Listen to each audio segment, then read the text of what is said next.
மக்களவைத் தேர்தல் நெருங்கி வரும் நிலையில் தமிழகத்தில் உள்ள மக்களவை தொகுதிகளின் பின்னணி குறித்து பார்த்து வருகிறோம். அந்த வகையில் திருவள்ளூர் தனி தொகுதி குறித்த ஓர் அலசலை தற்போது பார்க்கலாம். தமிழகத்தில் உள்ள 39 தொகுதிகளில் முதலாவது தொகுதி திருவள்ளூர்.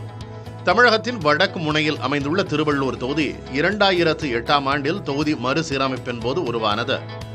ஸ்ரீபெரும்புதூர் தொகுதியின் ஒரு பகுதியாக இருந்த திருவள்ளூர் 2008ஆம் ஆண்டு தனி மக்களவை தொகுதியாக உருவானது.